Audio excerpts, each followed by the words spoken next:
അസ്സലാമലൈക്കും, welcome back ഷഹൂസ് world. അപ്പോൾ രാവിലത്തെ ഒരു മോർണിംഗ് വ്ളോഗുമായിട്ട് വന്നാൽ കേട്ടോ.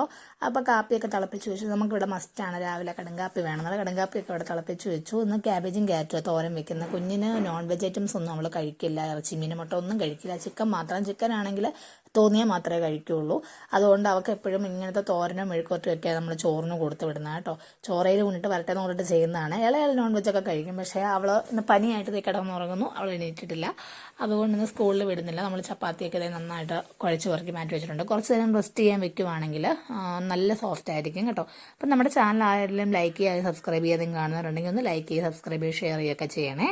അപ്പോൾ പുതിയ പുതിയ റെസിപ്പി വീഡിയോസൊക്കെ നമ്മൾ അപ്ലോഡ് ചെയ്യുന്നതായിരിക്കും. കേക്കിൻ്റെ വീഡിയോസൊക്കെ ചെയ്യുന്നതായിരിക്കും. നമ്മുടെ തോരനുണ്ട് റെഡിയായി. അതിനുശേഷം ഞാൻ ചപ്പാത്തി വരുത്താൻ വേണ്ടി എടുക്കുവാണ്. ചപ്പാത്തിയൊക്കെ പെട്ടെന്ന് വരുത്തി. നമ്മൾ രാവിലെയാണ് നല്ല തിരക്കുള്ള സമയമാണ്. അന്നേരം ഇപ്പോൾ പെട്ടെന്ന് ഓരോന്നോരോന്ന് ചെയ്തെടുക്കും. അതിൻ്റെ സൈഡിൽ കൂടെ തന്നെ നമ്മുടെ കഞ്ഞിയും ചോറും കറികളും ഒക്കെ റെഡിയാവുന്നുണ്ട് കേട്ടോ. അത് കഴിഞ്ഞിട്ട് ഞാനിവിടെ കൊടുത്തു വിടുന്നത് കോവയ്ക്ക വറുത്താണ്. കോവയ്ക്ക വറുത്ത് നിങ്ങൾ കഴിച്ചിട്ടുണ്ടോ? നല്ല ടേസ്റ്റാണ് കേട്ടോ. കുഞ്ഞുങ്ങൾക്കൊക്കെ സ്കൂളിൽ കൊണ്ടിടാൻ പറ്റിയ എളുപ്പം പടപടയെന്ന് റെഡിയാക്കാൻ പറ്റുന്ന റെസിപ്പിയാണ്. അപ്പം കോവയ്ക്കയുടെ കൂടെ കുറച്ച് മുളക് പൊടിയും മഞ്ഞൾപ്പൊടിയും ഉപ്പും മാത്രമായിട്ട് നന്നായിട്ട് പുരട്ടി വെച്ചിട്ടാണ് നമ്മൾ വറുത്തെടുക്കുന്നത്. പച്ചമുളക് അതുപോലെ തന്നെ അതൊക്കെ വേണമെന്നുണ്ടെങ്കിൽ സവോളയൊക്കെ വേണമെങ്കിൽ നമുക്ക് ചേർത്ത് കൊടുക്കാം. ഇവിടെ കുഞ്ഞുങ്ങൾക്ക് എരിവൊന്നും പറ്റാത്തതുകൊണ്ട് ഞാൻ അതൊന്നും ചേർത്ത് കൊടുക്കാറില്ല. അപ്പോൾ നമ്മുടെ ചപ്പാത്തിയൊക്കെ ചുട്ടെടുത്തു. കുഞ്ഞിന് ഇതേ കഴിക്കാനായിട്ട് കൊടുത്തു. അതെല്ലാം കഴിഞ്ഞിട്ട് ഞാൻ കുഞ്ഞിനുള്ള ലഞ്ച് റെഡിയാക്കുവാണ്.